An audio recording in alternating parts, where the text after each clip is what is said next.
The start of the World War stopped the amnesty between the two groups because both fought against Germany. The National Volunteers, led by parliamentary leader John Redmond from Southern Ireland, joined the British Army to fight the Germans, and the rest, led by Ian MacNeill, fought to get the Home Rule passed. The Home Rule Act, or the Government of Ireland Act, would allow the entire island of Ireland to have some rule over themselves through a parliament if passed. This made the South Ireland Catholic Nationalists, which had the majority, happy because they outnumbered the North Ireland Protestants. This caused resentment between the two groups.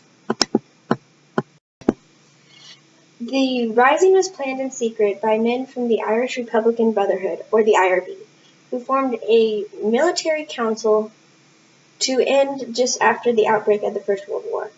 They were Tom Clark, Sean McDermott, Patrick Parsley, Thomas McDaw, Joseph Palaket, James Connolly, and Edmund Kennett. They formed the military council to start a revolution after the start of the First World War. These secret plans were not known to the leaders of the IRB, Dennis McCall, Blomer Hobson, and Ian MacNeill. The Easter Rising consisted of many different types of people. Many of these included the IRB, the Irish Republican Brotherhood, Sinn Féin, a political party established by Arthur Griffith, the Irish Volunteers, which were a subunit of James Colony's Citizens Volunteer Group, James Colony's Citizens Volunteers. All of these were going against the British rule. Along with this came the Anglo-Irish Treaty. It was supported by Michael Collins, and he was fighting against those who opposed the treaty. Many different groups of people took place in the Easter Rising. Many of these groups included the IRB, which was the Irish Republican Brotherhood, Arthur Griffith, Sinn Féin, James Colony's Citizens Volunteers, and the Irish Volunteers, which were a subunit of the James Colony's Citizens Volunteer Group.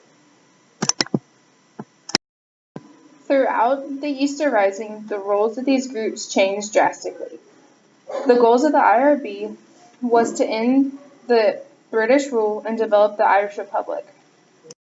Arthur Griffith was not directly involved with the Sinn Féin during the Easter Rising. He was elected president of the group in 1921 and arrested during the aftermath of the Easter Rising. He was one of the founders of the Sinn Féin. While the Rising was not popular with the average citizen, the outcome helped the people turn on the British. The IRB had motives for stirring up amnesty during the First World War because they knew the British would send more troops to mainland Europe and fewer troops to stop the rebellion. But the British had enough men to gather information about the who's, what's, whens, and wheres. The Rising was supposed to happen during a parade on Easter Sunday, April 23rd, but the planner of the parade found out and he canceled the parade. Most rebellions in other cities were canceled, but the one in Dublin was still a go, just for the next day. At 11 o'clock on Monday, the volunteers got ready at the following: the General Post Office, the Four Courts, Jacob's Factory, Bullen's Bakery, the South Dublin Union, and St. Stephen's Green. They occupied these buildings and blocked the streets to Dublin Castle. The fights were mainly hand-to-hand street battles which took place throughout the week. There were a few gun skirmishes where more British military died than the rebels, 234 to the rebels 5. The British sent in more troops, which lessened the number on the German front. These men had lapses in military training and killed unarmed men and civilians, one of whom was pacifist Francis Cheney Skeffington, who was arrested and then shot the next day without a trial. The General Post Office was the principal position to be occupied. It was designed as the headquarters of the provisional government, and 5 members of the provisional government were located there. They were Pearse, Connolly, Clark, McDermott, and Plunkett. The garrison amounted to possibly 350 men and women who were part of the Irish Volunteers, Irish Citizens Army, Hibernian Rifles, and other groups. Understanding that once the proclamation was read and the Irish Republic established, the Irish Volunteers and the Irish Citizen Army would merge as the Army of the Irish Republic. James Connolly was in charge of the defense of the General Post Office and also directed operations throughout the city until communications were cut off later in the week.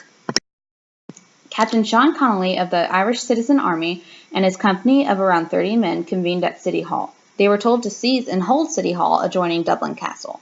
They marched up College Green and Dame Street and occupied City Hall and the adjacent buildings, including the Evening Mail premises on the corner of Parliament and Dame Street. Pearse, Connolly, Clark, MacDermott, Sant, and McDowell met in Liberty Hall on Easter Sunday to discuss the loss of shipments of arms, Cassette's arrest, and McNeill's countermand. They decided to proceed with the rising but wait until Monday so they can contact as many volunteers as possible throughout the entire country that the rising was still on. Most members of the Irish Citizen Army, close to 1,000 volunteers, and others met outside Liberty Hall before noon on Easter Monday. They removed the stock of guns, ammunition, and homemade bombs and grenades that they had stored there. At noon, they marched to their various pre-assigned locations, and the hall was then empty, but the British thought it was occupied, so they shelled it. There were also risings throughout the country, but very few people were killed in the risings themselves. After the risings, 16 rebel leaders were executed, over 3,000 people were arrested, and 1,400 imprisoned. It postponed the enacting of the Home Rule Act and increased the strength of the radical nationalists and the Sinn Féin. This party, which had not participated in the rebellion, was used by the veterans of the rising to withdraw from Westminster Parliament and start a new Irish one.